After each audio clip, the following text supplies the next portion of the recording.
오늘 어버이 주일을 맞아서 우리 내 부모를 공경하라 이런 주제로 말씀을 전하고 싶었는데 내 부모를 공경하라라는 설교를 들으시는 우리 성도님들께서 부모님들을 공경하기보다도 부모님의 공경을 받으셔야 할 분들이기 때문에 그런 설교는 제가 못하고 그래서 고민하면서 하나님께 받은 말씀은 우리 부모의 사명이 무엇인가? 그것은 신앙 계승이 아닌가 하는 그런 마음이 들어서 그래서 부모의 사명 신앙 계명이라는 신앙 계승이라는 제목으로 하나님의 말씀을 나누도록 하겠습니다. 여러분, 신앙의 부모에게 주어진 가장 큰 의무와 특권, 그것은 자녀에게 신앙을 물려주는 것입니다. 신앙 계승이란 부모의 신앙을 자녀가 물려받고 그 자녀의 자녀가 또 물려받고 그렇게 후손들이 믿음에 믿음을 더하여서 신앙이 되물림되고 더하여지고 그러므로 하나님의 축복이 대를 잇는 것을 신앙 계승이라고 합니다. 여러분 중에는 신앙의 유산을 받으시고 또 사신 분들이 계시지만은 반대로 신앙의 유산을 받지 못하신 우리 분들도 계실 겁니다. 그런 분들은 조상의 신앙과 믿음의 유산에 대해서 아무것도 받지 못했다라고 생각하시기보다도 여러분의 후손을 위하여서 내가 아브라함처럼 믿음의 조상이 되어야 되겠다. 이러한 마음을 가지시면 좋을 것 같습니다. 그래서 여러분이 믿음의 조상이 되셔서 여러분으로부터 믿음의 역사가 시작되는 그러한 은혜가 여러분 각 가정에 있으시기를 주님의 이름으로 축복합니다. 그러면 부모의 사명인 신앙 계승, 이 신앙 계승을 위해서 부모가 해야 할 일은 무엇일까? 첫째는 신앙 계승을 위해서 가정에 다툼이 사라지게 해야 합니다. 아무리 성실하고 착한 자녀라고 할지라도 싸우는 부모 밑에서 배울 것이 없습니다. 그런데 이 싸움이라고 하는 것은 사소한 이유로 싸우는 경우들이 많습니다. 잠언 17장 14절 말씀에도 보면은 우리 같이 한번 말씀 읽어볼게요. 시작. 다투는 시작은 뚝에서 물이 새는 것 같은즉 싸움이 일어나기 전에 시비를 그칠 것이니라. 아멘. 여기 보면 다툼의 시작은 뚝에서 물이 새는 것 같다 이렇게 말합니다. 뚝에서 물이 새는 것은 물이 스물스물 이렇게 나와서 눈에 보이지도 않고 물이 새는 줄도 모르고 그러죠. 그러다가 그 물이 점점 더 거세지고 결국은 뚝이 무너지고 그렇게 되는 겁니다. 그런데 싸움의 시작도 마찬가지로 아주 사소한 이유인 거죠. 예를 들면 설거지는 왜 나만 해야 되느냐? 그러면서 설거지 때문에 싸우는 일도 있을 수 있어요. 왜 양말은 아무 곳에나 벗어 던져놓냐? 뭐 그렇게 해서 싸울 수도 있고, 왜 치약을 밑에서부터 짜지 않고 위에서부터 푹 짜냐? 이렇게 얘기할 수도 있고, 뭐 그거야 어디서 짜든지 그게 뭐가 문제겠어요? 밑에서 짜든지 가운데서 누르든지 위에서 짜든지 아무런 문제가 안 되는 건데, 그런데 별것도 아닌 거 가지고 싸우다가 결국은 나를 무시한다. 그러면서 막 큰 싸움이 일어나게 되는 거죠. 그런데 지혜로운 사람은 싸움이 일어나기 전에 시비를 그치고 감정이 상하게 하는 언쟁을 하지 않는다라는 것이에요. 그래서 이 참 부부간의 싸움이 일어나려고 할 때에도 한쪽이 지혜로우면 싸움이 일어나지 않는데 그래서 한편에서 싸움이 일어나려고 할 때에 일단 뭐 말을 이렇게 입을 닫는다든지 아니면 자리를 피한다든지 언쟁을 하지 않도록 하는 그러한 요령들이 좀 있어야 할 것 같습니다. 그래서 마치 불이 난 후에 불을 끄려고 하는 것이 아니라 그 불씨를 보고 그 불씨부터 제거하는 그러한 모습들. 그래서 우리 배우자의 얼굴을 보면은 이 사람이 지금 어떤 모습인지 다 그림이 그려지잖아요. 그래서 뭐 조금 안색이 안 좋다. 그러면은 내가 설거지 다 알아서 할게. 뭐 이런다든지 내가 방 청소 다 알아서 할게. 뭐라든지 그러한 모습들이 있어야 되지 않겠나. 우리 뭐 남자 성도님들은 전혀 반응을 안 보이시는 거 보니까 별로 그러고 싶지 않으신가 봐요. 베드로 사도는 베드로전서 3장 1절에서 7절 말씀에 부부에 대한 권면의 말씀을 전하는데 아내는 믿음이 없는 남편에게 순종함으로 구원에 이르도록 도와주라라고 말씀하였고 남편에게는 아내를 사랑하고 존귀하게 되어야 돼 연약한 그릇처럼 존귀하게 대하라 이렇게 말씀하고 있습니다. 배우자를 존귀하게 여기고 멸시하지 않아야 하나님 앞에서 드린 기도가 응답이 됩니다. 시편 66편 18절에는 말씀하기를 내 마음의 죄악을 품으면 주께서 듣지 아니하시리라 이렇게 말씀하셨어요. 그러니까 부부간에도 서로를 향하여서 멸시하거나 또 화를 내거나 하는 그런 것들이 하나님께 드리는 기도에 대한 응답을 막고 또 하나님과 소통하는 그런 길을 막는다는 겁니다. 우리 성도는 하나님과 소통하고 기도하면서 힘을 얻는 사람들인데 하나님으로부터의 그 공급이 막힌다. 그것은 참 안타까운 일이 아닐 수가 없습니다. 하나님으로부터 공급이 막히면 어떻게 하루를 살아갈 힘을 얻겠습니까? 부부는 서로의 권리를 주장하는 사이가 아니라 서로의 구원을 위해서 하나님의 뜻을 가운데 두고 같이 그 뜻을 이루어가는 평생의 동역자입니다. 그래서 하나님의 뜻을 중심에 두고 그 뜻대로 살아갈 때 영적으로는 가정에 안식과 평화가 임하게 되고 또 개인적으로는 신앙의 성숙을 이루게 되고 자녀들에게는 신앙 계승이 이루어지게 되는 것이죠. 그래서 신앙 계승을 하려면 먼저 가정의 다툼을 멈추게 해야 됩니다. 화목해야 됩니다.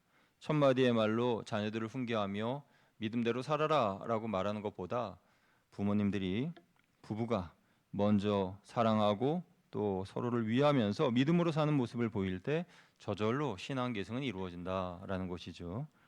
두 번째로 신앙 계승을 위해서 하나님을 경외하는 부모가 되어야 됩니다. 한번 따라해 주시면 감사하겠습니다. 신앙 계승을 위해 하나님을 경외하는 부모가 됩시다. 하나님을 경외하는 부모가 됩시다. 아멘. 가족 구성원이 하나님을 경외하는 사람이 되게끔 하는 것은 전적으로 부모의 책임입니다. 하나님을 경외하는 부모는 자녀들에게 선한 영향을 끼칩니다. 그러기 위해서는 부모가 먼저 하나님을 경외해야겠지요. 죄로부터 떠나서 하나님을 경외하는 모습을 보일 때에 자녀들도 하나님을 경외합니다. 여러분, 우리가 하나님을 경외하는 그 선한 길로부터 떠나서 죄를 범하게 되면 가정에 어떠한 어려움이 닥쳐오는지 성경의 한 예를 들어 말씀을 나눠보겠습니다. 열왕기상 3장 1절에서 9절 말씀을 보면 다윗의 아들들에 대한 이야기가 기록되어 있는데요. 그런데 다윗의 아들들 중에서 다윗을 힘들게 했던 세 명의 아들이 있습니다. 첫째 아들 암논, 셋째 아들 압살롬, 넷째 아들 아도니아. 그러니까 암논과 압살롬과 아도니아라고 하는 세 아들인데요. 이 아들들은 태어났을 당시에 다윗이 사울로부터 피해서 도망자로서 굴이나 광야로 떠돌아다니던 그 시절에 태어났던 아들들입니다. 그러니까 이것이 무슨 말이냐? 이 아이들은 자라면서 아버지가 하나님을 경외하는 모습을 보지 못하고 자랐다는 거예요. 그러니까 그 어머니가 그러면 잘 가르치면 되지 않겠냐라고 생각하실지 모르겠지만은 그러나 아이들에게 신앙적인 영향력을 주는 것은 어머니보다 아버지라는 겁니다. 의외시죠. 어떤 조사기관에서 조사한 바로는 어머니보다 아버지가 더 자녀들에게 영향력을 많이 행사한다는 거예요. 그러니까 신앙적으로도 더 많은 영향력을 행사하는 거죠. 그래서 아버지 이 다윗은 하나님을 일평생 경외하는 사람인데 이 아들들이 태어날 때만 사울을 피하여 도망다니던 그런 상황이었다는 겁니다. 그러니까 하나님을 겸손히 섬기는 아버지의 모습을 못 보고 자란 것이죠. 또한 다윗이 죄를 지었던 일들 중에 가장 큰 죄는 바세바를 범한 죄이겠지요. 그 죄에 대한 결과다 이렇게도 이야기하는 학자들이 있지만 굳이 그렇게까지 맞추고 싶지는 않습니다. 그러나 이들에게 분명한 것은 신앙적으로 본을 보일 아버지가 어렸을 때의 유년 시절에 없었다라는 것입니다. 여러분, 암논은 어떤 잘못을 범하였습니까? 첫째 아들인 암논은 이복 동생 다말을 유혹하여 능멸했던 사람입니다. 능멸의 죄를 범했죠. 셋째 아들인 압살롬은 자기 친동생 다말이 암논에게 겁탈당하는 것을 보고 속으로 분을 삭히면서 2년 동안 복수할 기회를 찾다가 마침내 2년 후에 이 암논을 죽이게 됩니다. 그리고 난 다음에 시간이 지나서 다윗을 반역했죠. 그는 다윗의 후궁을 자기 아내로 삼는 능멸하는 죄를 범하였습니다. 그러니까 아버지의 하체를 범한 죄를 범하였죠. 그러니까 자기가 그렇게 싫어했던 암논보다 더 큰 악을 범한 것입니다. 넷째 아들 아도니아는 다윗의 말년에 다윗을 반역하고 왕권을 빼앗으려고 했습니다.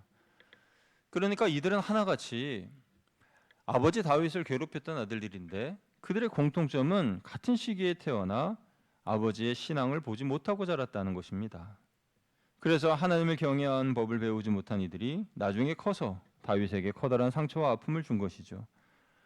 하나님을 경외하는 모습을 자녀들에게 보여주어야 하는 이유가 충분하지 않습니까? 우리 자녀들에게 부모님들이, 특히 아버지들이 하나님을 경외하는 모습을 보여주어야 됩니다. 그래야 다윗의 세 아들과 같은 아들들이 생기지 않겠죠. 세 번째로 신앙 계승을 위해서는 능력을 가져야 됩니다. 부모님들은 신앙 계승을 위하여 세 가지의 능력을 가지시길 축복합니다. 첫 번째 능력은 긍정의 능력입니다. 한번 따라하시면 감사하겠습니다. 긍정의 능력을 가집시다. 예. 옆에 계신 분 보고 인사 한번 하세요. 긍정적인 사람이 됩시다 하고 인사하겠습니다. 긍정적인 사람이 됩시다. 아멘.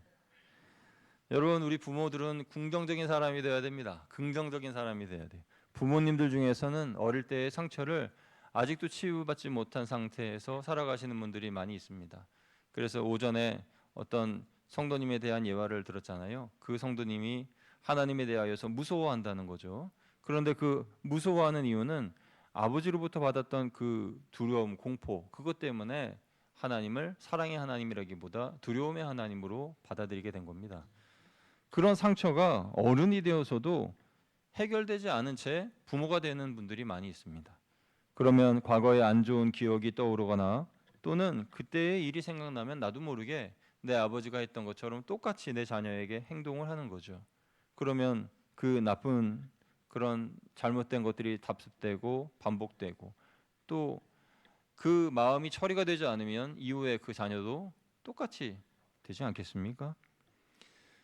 그러니까 어린 시절 받았던 나의 상처, 그 기억, 그것이 나를 두렵게 하고 나를 괴롭게 하고 나를 힘들게 할 때에 그 마음의 상처로부터 우리는 치유를 받아야 됩니다. 그래서 주님의 사랑 안에 머물러서 이전의 모든 상처를 치유받아야 됩니다. 과거에 나에게 상처를 주셨던 부모님, 그 부모님을 닮아가는 내 모습을 보면서 괴로워하지 말고 하나님께 즉시 도움을 청해야 됩니다. 하나님, 제가 이러이러한 상황 가운데 또다시 저희 아버지처럼 반복하며 저도 그렇게 닮아가고 있는데 하나님 도와주세요 하고 하나님께 기도하면 하나님께서 고쳐주시죠. 그러면 그때 긍정의 능력을 되찾게 되고 매사를 긍정적으로 바라볼 수 있는 사람이 되는 겁니다. 자녀들에게 부모님들은 항상 긍정적인 사람이 되어야 됩니다.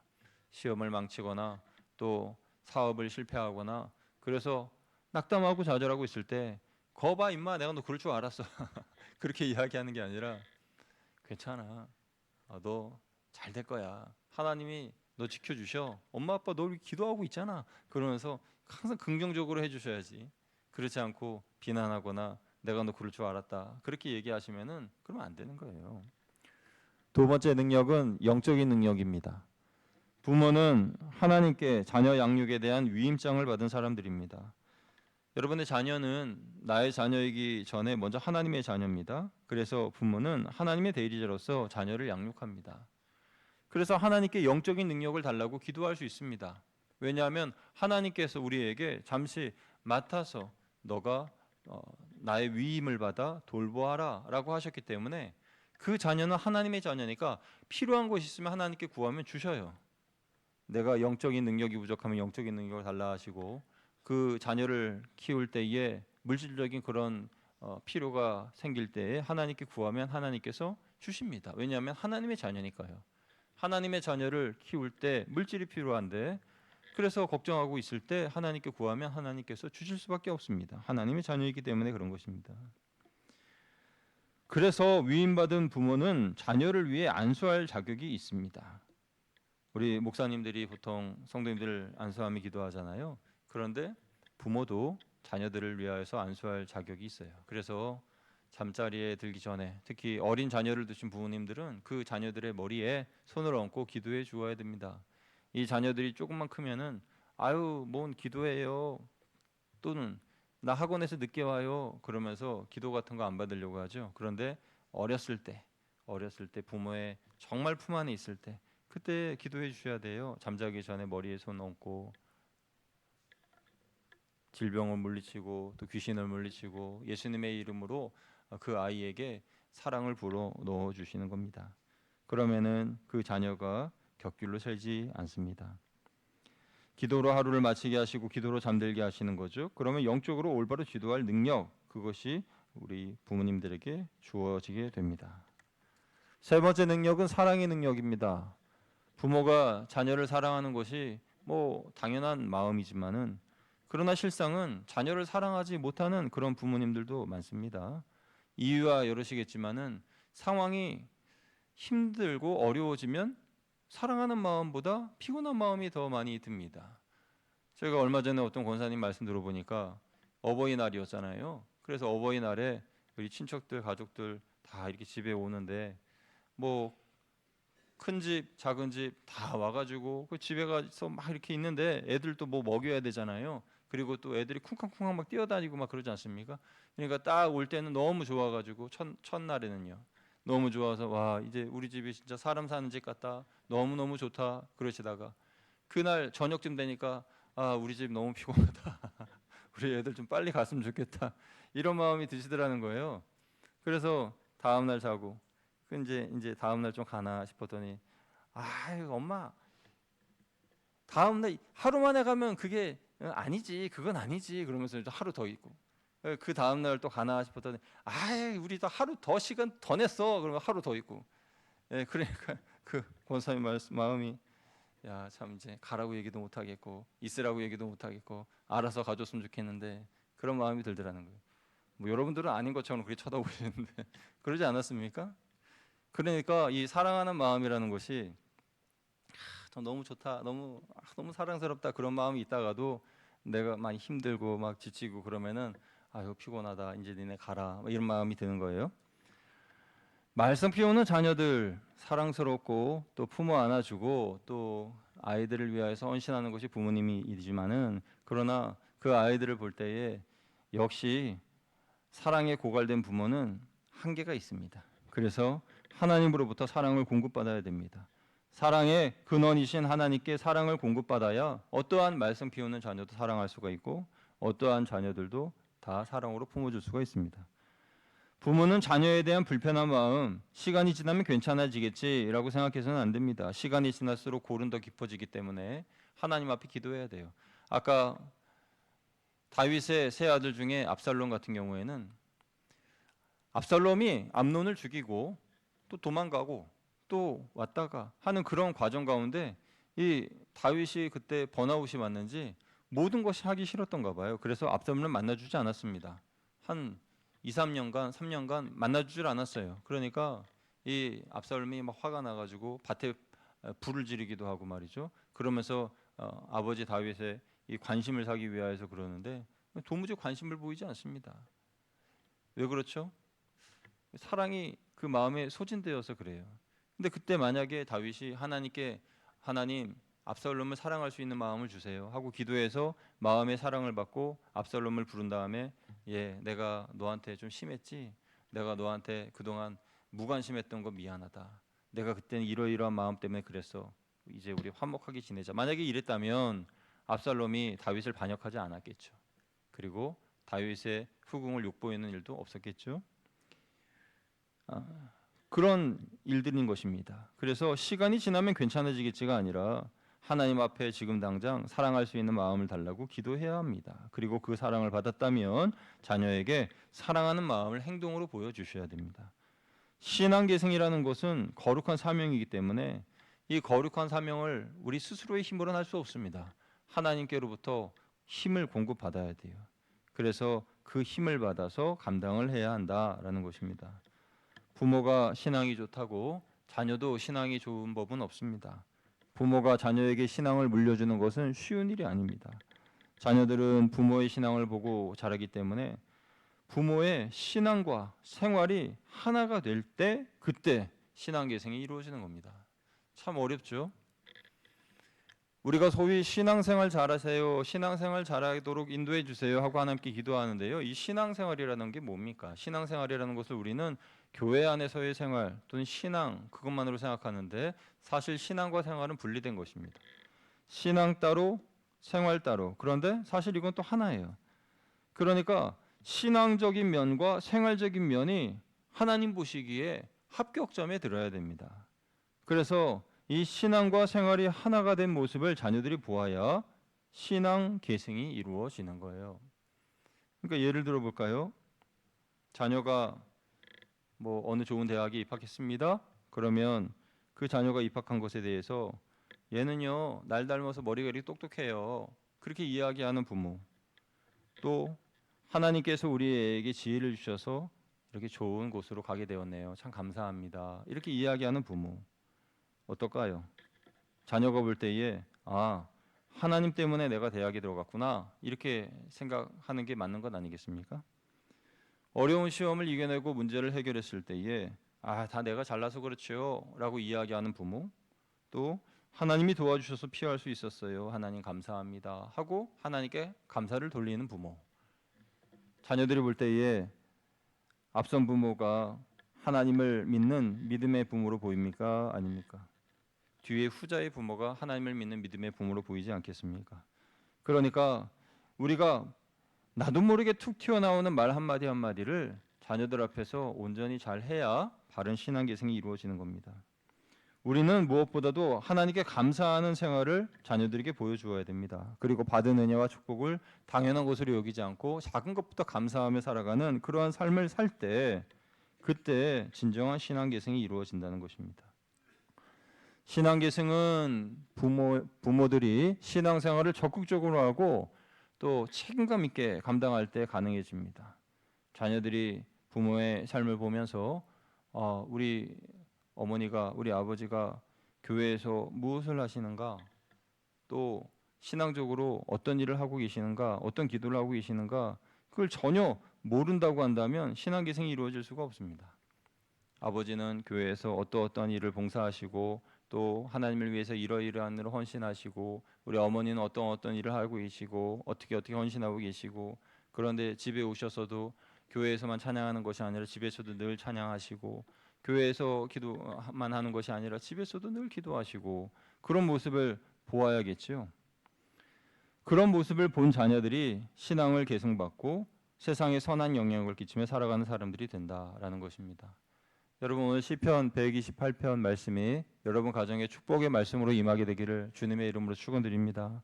부모가 먼저 하나님을 경외하고 하나님이 보이신 믿음의 길을 따라 걸어갈 때 그때 가정에 복이 임하고 자녀들은 하나님의 사람이 되어 신앙 계승을 그 자녀들에게 또 그 자녀는 또 그 자녀들에게 대를 이어서 물려주는 은혜가 있게 되는 줄로 믿습니다. 우리 거양교회의 신앙 계승의 이 사명이 이루어지게 되기를 주님의 이름으로 축복합니다. 기도하겠습니다.